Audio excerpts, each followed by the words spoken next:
Greetings, humanity! Today is Thursday, March 26, 2026. Let's grok the news. I'm Robert Gardner, using GROK, the most truthful AI in the world, every weekday to help me search out and to summarize the biggest headlines in the news today. You get the unparalleled benefit of this observer's opinions as well. We briefly review a roundup of the most critical reports in the world, but first, and mostly, in this special report, a deep dive into today's top story, the conflict in Iraq. Right after this. God with Us, the story of Jesus, is a full blending of all the Gospels into one continuous narrative that misses nothing from the Savior's life. Inspired by the majestic text of the King James Bible, God with Us is adapted to modern language, formatted for easy reading. A faithful paraphrase divided into brief stories fit for daily Bible studies. This book was fully researched to present the story of Jesus from his birth to his ascension. Find God with Us by me, Robert Gardner, at Amazon.com or wherever books are sold. And now we grok the most important news in the world today, starting with our lead story, Dateline, Washington, and Tehran. The U.S.-Israel war with Iran entered a critical new phase as the White House warned that President Trump will unleash hell if Tehran fails to accept defeat, while some Iranian officials ridiculed and rejected a U.S. peace proposal. The conflict, which began on February 28th, has intensified, with Israeli strikes killing senior Iran Revolutionary Guard Corps figures, including the IRGC Navy chief, overseeing operations near the Strait of Hormuz. White House statements emphasized that Iran must understand it has been defeated, or will face escalated military force. Tehran, however, insisted there are no ongoing negotiations at all, and dismissed the reported 15-point U.S. plan as unacceptable. Analysts note the dual-track U.S. approach of military presence combined with off-ramp diplomacy, although Iranian Foreign Minister Abbas Araghchi has publicly rejected talks. Israeli forces confirmed the strike on the IRGC Navy commander in the Bandar Abbas area, disrupting Iran's ability to enforce threats against commercial shipping in the vital waterway. Regional fallout includes missile barrages, attacks reaching Abu Dhabi, and heightened tensions with Hezbollah in Lebanon. The war has already caused significant humanitarian and strategic strain. Dozens have been reported killed or injured in strikes across Iran and neighboring areas, with displacement rising in Lebanon. Energy markets remain volatile as disruptions in the Gulf affect global oil flows, though direct Hormuz closure impacts are being closely monitored. Trump has claimed that Iranian leaders are afraid and are seeking a deal, while Tehran officially maintains a hardline stance of no concessions. Diplomatic maneuvers continue in parallel. The conflict has postponed Trump's planned May meeting with Chinese President Xi Jinping, giving Beijing potential leverage, according to certain experts. This observer wonders how that is possible when China depends on oil from that region. G7 foreign ministers discussed the war alongside Ukraine, remember that, during their meetings in France. Some regional actors, including Turkey and Pakistan, are positioning themselves as possible brokers in any post-war order. Critics and supporters alike debate the war's costs and objectives. U.S. troop movements to the Gulf, including elements of the 82nd Airborne, underscore Washington's commitment Iranian officials warn of new fronts, somehow, including potential actions with Houthis in Yemen.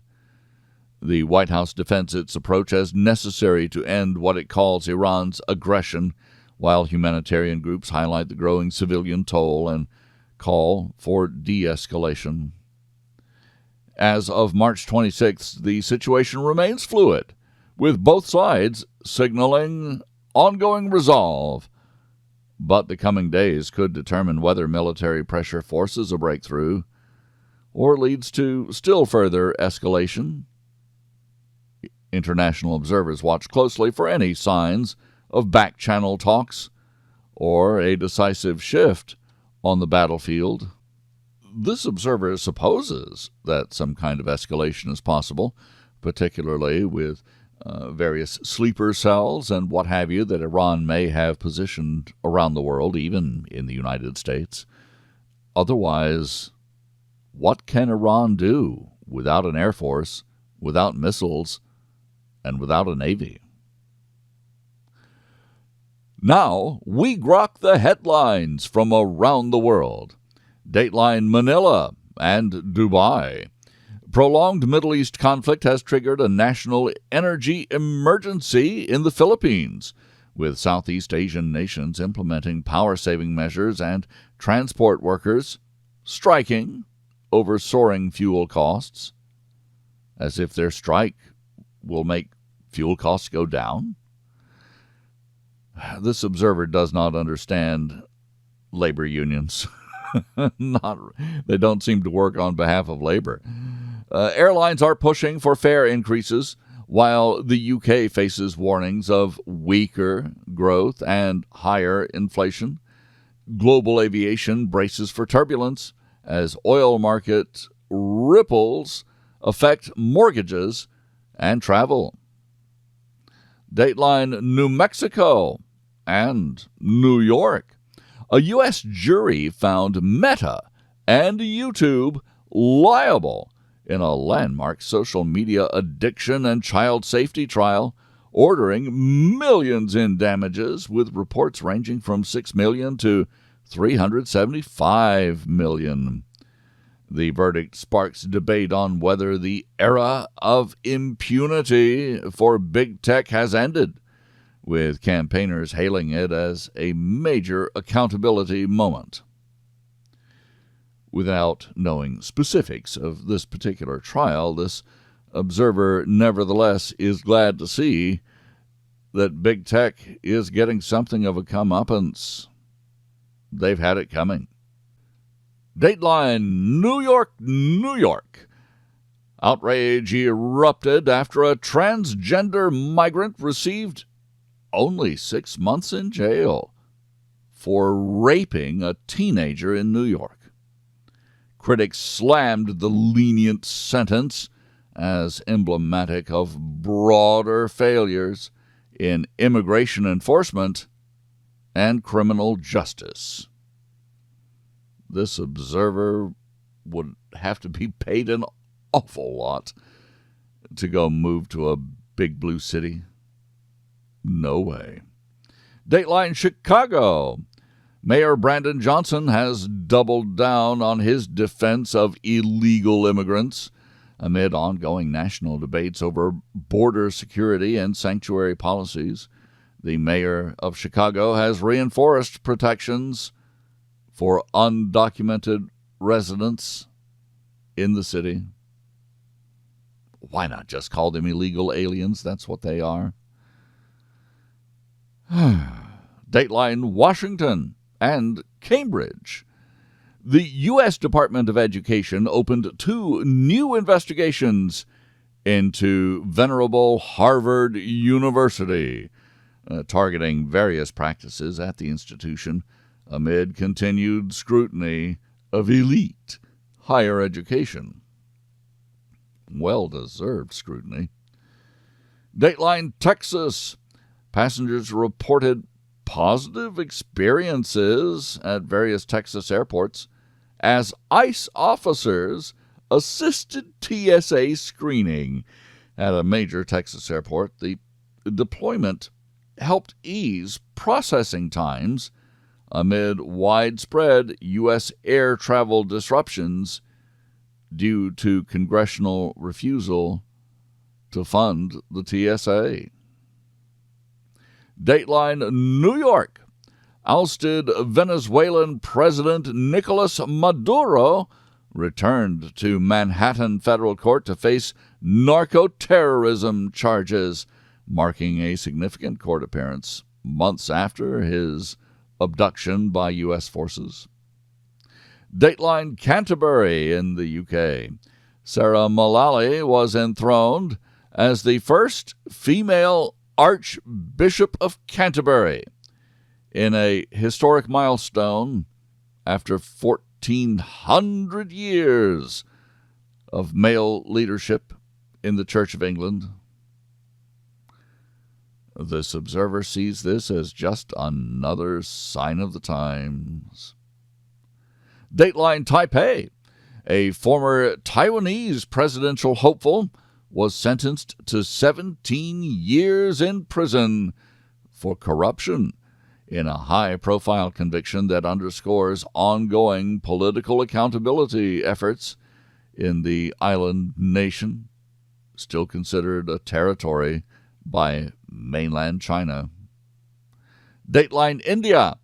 A new bill amending transgender rights in India has sparked widespread protests, with critics arguing it undermines protections and fuels discrimination. The bill does not recognize self-identification by a person as being a sex other than the sex that they are, limiting recognition to biological factors as certified by medical boards and district authorities for those seeking surgeries. Dateline Australia. Australia's sunscreen regulator is pushing for new safety rules following a recent product scandal that raised public health concerns down under. And Dateline New York and Ghana. The UN voted to recognize the enslavement of Africans as the gravest crime against humanity in a resolution championed during events in Ghana. This observer might say that this crime of enslavement is a grave crime against humanity, but it is only part of the much graver crime of Christian genocide and enslavement throughout Africa by Islamic factions. Why don't we be clear about things? Anyway, I thank you for listening. Please join me tomorrow to once again grok the news. I'm Robert Gardner. Godspeed and God bless.